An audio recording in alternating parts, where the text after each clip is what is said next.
سورہ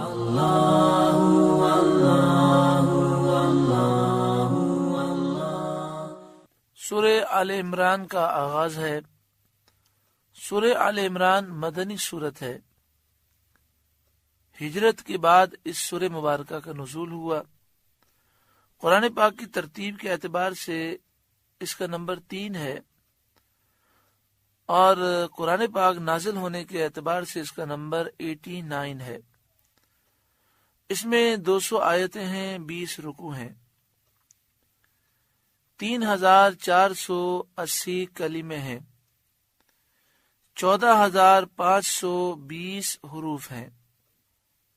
بسم اللہ الرحمن الرحیم، اللہ کے نام سے شروع جو بہت مہربان رحم والا۔ الف لام میم، الف لام میم حروف مقطعات ہیں۔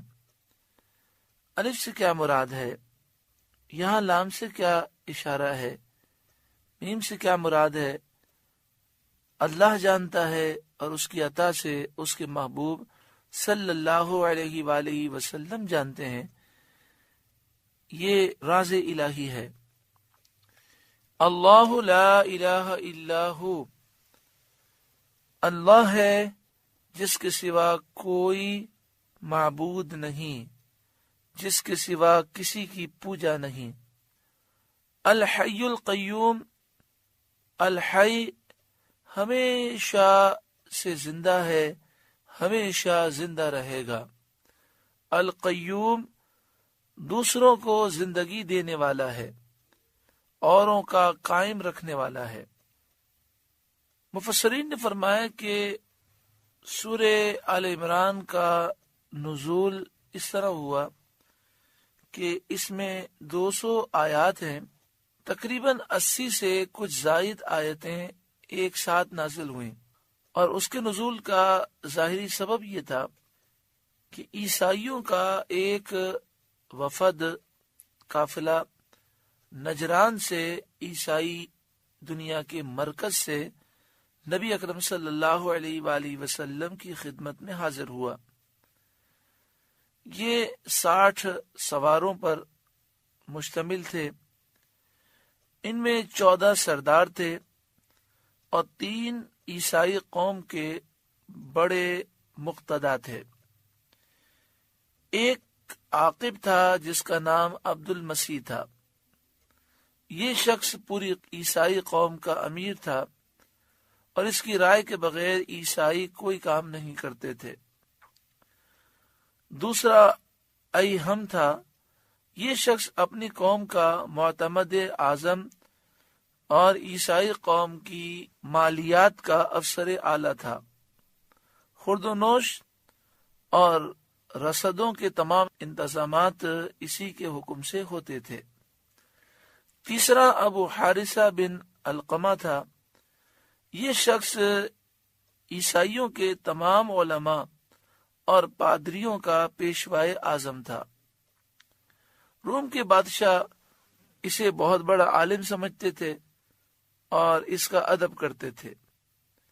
یہ تمام لوگ عمدہ اور قیمتی لباس پہن کر بڑی شان و شوقت سے مدینہ شریف آئے۔ ان کا مقصد یہ تھا کہ وہ نبی اکرم صلی اللہ علیہ وآلہ وسلم سے مناظرہ کریں۔ جب یہ مسجد نبوی شریف میں داخل ہوئے تو اس وقت نبی اکرم صلی اللہ علیہ وآلہ وسلم عصر کی نماز ادا فرما رہے تھے۔ پھر نبی اکرم صلی اللہ علیہ وآلہ وسلم نے ان سے گفتگو فرمائی۔ آپ صلی اللہ علیہ وآلہ وسلم نے فرمایا، تم اسلام لاؤ۔ کہنے لگے، ہم آپ سے پہلے اسلام لا چکے ہیں۔ حضور علیہ الصلاۃ والتسلیمات نے فرمایا، یہ غلط ہے، یہ دعویٰ جھوٹا ہے۔ تمہیں اسلام سے تمہارا یہ دعویٰ روکتا ہے کہ اللہ کی اولاد ہے۔ یعنی جب تم کہتے ہو کہ اللہ کی اولاد ہے تو تمہارا اسلام سے کوئی تعلق نہیں۔ تمہاری سلیب پرستی روکتی ہے، یعنی تم سلیب کی پوجا کرتے ہو۔ آپ نے دیکھا ہوگا ٹی کی شکل میں جو ان کی علامت ہوتی ہے، اور اس کی پوجا اس لیے کرتے ہیں کہ یہ سمجھتے ہیں کہ حضرت عیسیٰ علیہ السلام کو سولی پہ لٹکایا گیا، اس شکل کی سلیب تھی۔ تو اب یہ تو ان کے لیے منحوس ہونی چاہیے، لیکن عجیب ہے کہ یہ اس کی پوجا کرتے ہیں، بات بڑی عجیب ہے۔ اور پیارا آقا صلی اللہ علیہ وسلم نے فرمایا تمہارا خنزیر کھانا روکتا ہے اسلام سے، یعنی اگر تم مسلمان ہوتے تم خنزیر کیوں کھاتے؟ انہوں نے کہا کہ اگر عیسیٰ علیہ السلام اللہ کے بیٹے نہ ہوں تو بتائیے ان کا باپ کون ہے؟ اور سب کے سب بولنے لگے اور شور مچانے لگے۔ حضور سید عالم صلی اللہ علیہ وآلہ وسلم نے فرمایا کیا تم نہیں جانتے کہ بیٹا باپ سے ضرور مشابہ ہوتا ہے؟ اگر باپ انسان ہے تو بیٹا بھی انسان ہوگا۔ انہوں نے اقرار کیا۔ پھر فرمایا کیا تم نہیں جانتے کہ ہمارا رب حی لا یموت ہے، اس کے لیے موت ناممکن ہے، ہمیشہ ہمیشہ سے ہے، ہمیشہ ہمیشہ رہے گا، اور عیسیٰ علیہ الصلوۃ والسلام کا وصال ہونا ہے۔ انہوں نے اس کا بھی اقرار کیا۔ پھر پیارے آقا صلی اللہ علیہ وآلہ وسلم نے فرمایا کیا تم نہیں جانتے کہ حضرت عیسیٰ علیہ السلام حمل میں رہے، پیدا ہونے والوں کی طرح پیدا ہوئے، بچوں کی طرح غذا دیے گئے، کھاتے پیتے تھے، عوارض بشری رکھتے تھے؟ تو انہوں نے کہا ہاں یہ بات تو ہے۔ آپ نے فرمایا کیا تم نہیں جانتے کہ ہمارا رب بندوں کا حقیقی مددگار ہے، حقیقی حفاظت کرنے والا ہے، حقیقی طور پر روزی دینے والا ہے؟ انہوں نے کہا کہ ہاں یہ بات تو ہے۔ تو آپ نے فرمایا کیا عیسیٰ علیہ السلام بھی حقیقی طور پر روزی دینے والے ہیں، حقیقی طور پر حفاظت کرنے والے ہیں، حقیقی طور پر مددگار ہیں؟ تو انہوں نے کہا نہیں یہ بات تو ایسی نہیں۔ آپ نے فرمایا کیا تم نہیں جانتے کہ آسمان و زمین کی کوئی چیز اللہ پر پوشیدہ نہیں؟ انہوں نے کہا ہاں۔ پیارے آقا صلی اللہ علیہ وسلم نے فرمایا تو کیا حضرت عیسیٰ علیہ السلام اللہ کی تعلیم کے بغیر کچھ جانتے ہیں؟ انہوں نے کہا نہیں۔ پیارے آقا صلی اللہ علیہ وآلہ وسلم نے فرمایا جب یہ ساری باتیں تم مانتے ہو تو بتاؤ وہ کیسے خدا ہو سکتے ہیں جیسا کہ تمہارا گمان ہے؟ اس پر وہ سب خاموش ہو گئے اور ان سے کوئی جواب بن نہ سکا۔ اس پر سورہ آل عمران کی 80 سے کچھ اوپر آیتیں نازل ہوئیں۔ پہلی آیت سے لے کر آگے تقریباً 80 سے زائد آیات نازل ہوئیں۔ اللہ لا الہ الا هو الحی القیوم، اللہ ہے جس کے سوا کسی کی پوجا نہیں، الحی آپ زندہ، القیوم اوروں کا قائم رکھنے والا، یعنی ہمیشہ سے زندہ ہے، ہمیشہ زندہ رہے گا اور دوسروں کو زندگی دینے والا ہے۔ نزل علیک الکتاب بالحق، اللہ نے آپ پر کتاب حق کے ساتھ اتاری، مصدقا لما بین یدیہ، پچھلی کتابوں کی تصدیق فرمانے والی کتاب ہے۔ اس حال میں یہ آئی ہے کہ یہ پچھلی کتابوں کی تصدیق کرتی ہے۔ وَأَنزَلَ التَّوْرَاةَ وَالْإِنْجِيلَ مِنْ قَبْلُ، اور اللہ نے اس سے پہلے توریت اور انجیل اتاری، ہدی للناس، اس حال میں کہ وہ لوگوں کو ہدایت دیتی ہے، وَأَنزَلَ الْفُرْقَانَ، اور اللہ نے فرقان کو نازل کیا، فیصلہ اتارا۔ ان الذین کفروا بآیات اللہ، بے شک وہ لوگ جنہوں نے اللہ کی آیتوں کا انکار کیا، لہم عذاب شدید، ان کے لیے سخت عذاب ہے، واللہ عزیز ذو انتقام، اور اللہ غالب بدلہ لینے والا ہے۔ یہودی عیسائی اور تمام کافر اللہ کی آیتوں کے منکر ہیں کہ انہوں نے قرآن پاک کا انکار کیا۔ ان اللہ لا یخفی علیہ شیء فی الارض ولا فی السماء، زمین میں اور آسمان میں کوئی چیز اللہ پر پوشیدہ نہیں ہے۔ هو الذی یصورکم فی الارحام کیف یشاء، وہی ہے کہ تمہاری صورتیں بناتا ہے ماؤں کے پیٹ میں جیسی چاہے۔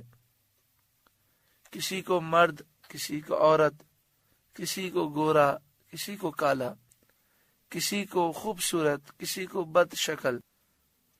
بخاری و مسلم کی حدیث میں ہے، سید عالم صلی اللہ علیہ وسلم نے فرمایا، تمہارا مادہ پیدائش ماں کے پیٹ میں 40 روز جمع ہوتا ہے، پھر 40 روز گزرنے کے بعد وہ جمع ہوا خون بن جاتا ہے اور 40 دن تک اسی حالت میں رہتا ہے، پھر اس کے بعد وہ گوشت کا ذرہ بن جاتا ہے اور 40 دن اسی طرح رہتا ہے۔ اس طرح یہ ٹوٹل 120 دن ہو گئے۔ تو آپ صلی اللہ علیہ وسلم نے فرمایا، پھر اللہ تعالیٰ ایک فرشتہ بھیجتا ہے جو اس کا رزق، اس کی عمر، اس کی عمل اور اس کا انجام کار، یعنی اس کی سعادت اور شقاوت لکھتا ہے۔ لا الہ الا هو العزیز الحکیم، اس کے سوا کسی کی عبادت نہیں، عزت والا، حکمت والا۔ هو الذی انزل علیک الکتاب، وہی ہے جس نے آپ پر یہ کتاب اتاری۔ منہ آیات محکمات، اس کی کچھ آیتیں صاف معنی رکھتی ہیں، جس کے معنی واضح ہیں، جس میں کسی قسم کا اشتباہ اور احتمال نہیں ہے۔ ہن ام الکتاب، وہ کتاب کی اصل ہیں کہ ان سے احکام معلوم ہوتے ہیں، حلال اور حرام کے احکام ان آیتوں سے معلوم ہوتے ہیں اور ان پر عمل کیا جاتا ہے۔ وَأُخَرُ مُتَشَابِهَاتٌ، اور دوسری وہ ہیں جن کے معنی میں اشتباہ ہے۔ وہ آیتیں چند معنوں کا احتمال رکھتی ہیں، ان میں سے کون سا معنی مراد ہے یہ اللہ ہی جانتا ہے، یا جس کو اللہ تعالیٰ اس کا علم دے وہ جانتا ہے۔ تو اس طرح قرآن مجید فرقان حمید کی آیات کی 2 قسمیں ہیں۔ اس بات کو سمجھ لیں کہ آیات متشابہات کی مثالیں کیا ہیں۔ مثلا الف لام میم، اور جو حروف مقطعات ہیں یہ آیات متشابہات ہیں۔ اسی طرح وہ آیتیں جس میں اللہ تبارک و تعالی کی ذات و صفات کا ذکر ہے، لیکن اس کا ترجمہ ایسا ہے کہ جس کے ظاہری معنی نہیں کیے جا سکتے، جیسے ید اللہ فوق ایدیہم، اللہ کا ہاتھ ان کے ہاتھوں پر ہے۔ اللہ تعالیٰ تو جسم سے پاک ہے، تو یہاں ہاتھ سے کیا مراد ہے؟ حقیقی معنی اللہ تعالیٰ جانتا ہے۔ ایک تعویل اس کی یہ کی گئی کہ یہاں قدرت مراد ہے، رحمت مراد ہے، برکتیں مراد ہیں، یعنی اللہ کی طرف سے برکتیں، اللہ کی رحمت تمہارے ہاتھوں کے اوپر ہے۔ اسی طرح قرآن پاک میں ہے فَأَيْنَمَا تُوَلُّوا فَثَمَّ وَجْهُ اللَّهِ، وجہ اللہ کا لفظی ترجمہ ہے اللہ کا چہرہ، اور اللہ تعالیٰ جسم سے پاک ہے۔ اس طرح کی جو آیتیں ہیں آیات متشابہات میں سے ہیں۔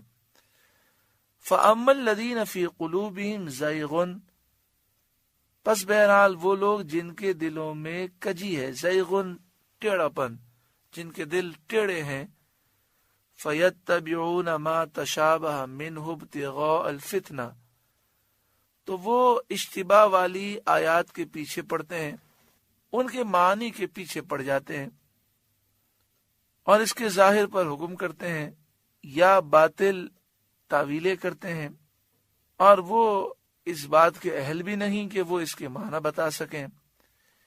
ابتغاء الفتنہ، گمراہی چاہنے کے لیے، لوگوں کو گمراہ کرنے کے لیے، شک اور شبے میں ڈالنے کے لیے وہ ایسے کام کرتے ہیں۔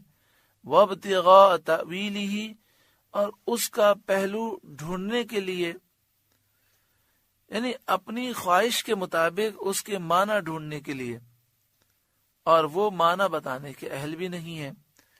وما يعلم تأویلہ الا اللہ، اس کا ٹھیک پہلو اللہ ہی کو معلوم ہے، اس کے حقیقی معنی اللہ ہی جانتا ہے۔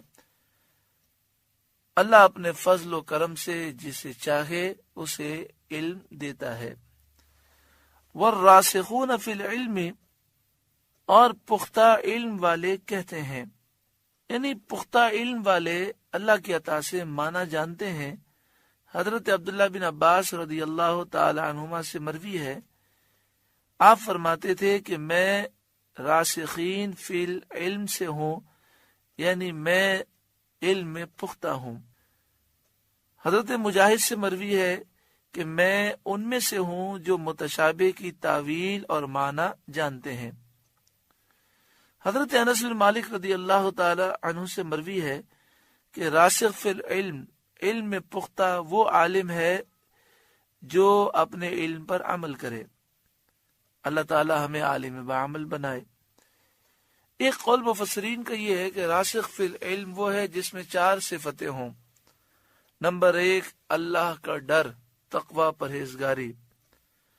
نمبر 2، لوگوں سے عاجزی کے ساتھ ملاقات کرنا اور تواضع اختیار کرنا۔ نمبر 3، دنیا سے بے رغبتی۔ اور نمبر 4، اپنے نفس کے ساتھ مجاہدہ کرنا، نفس کی مخالفت کرنا۔ اللہ تعالی ہمیں بھی علم میں پختہ فرمائے، تقوی عطا فرمائے، عاجزی انکساری عطا فرمائے، دنیا سے بے رغبتی اور نفس کے ساتھ مجاہدہ نصیب فرمائے۔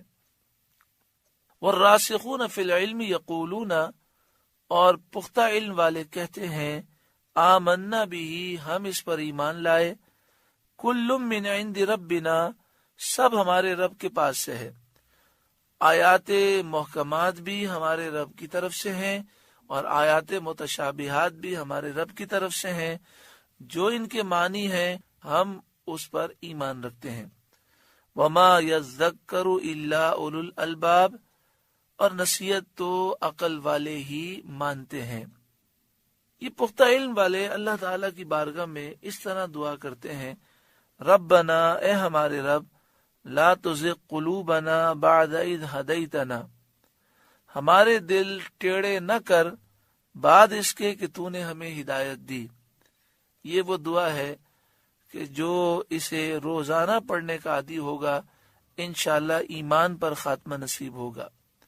ربنا لا تزغ قلوبنا بعد اذ ہدیتنا، اے ہمارے رب، جب تو نے ہمیں ہدایت دے دی تو اس کے بعد ہمارے دلوں کو ٹیڑھا نہ کر، یعنی ہدایت پر ثابت قدم کر دے۔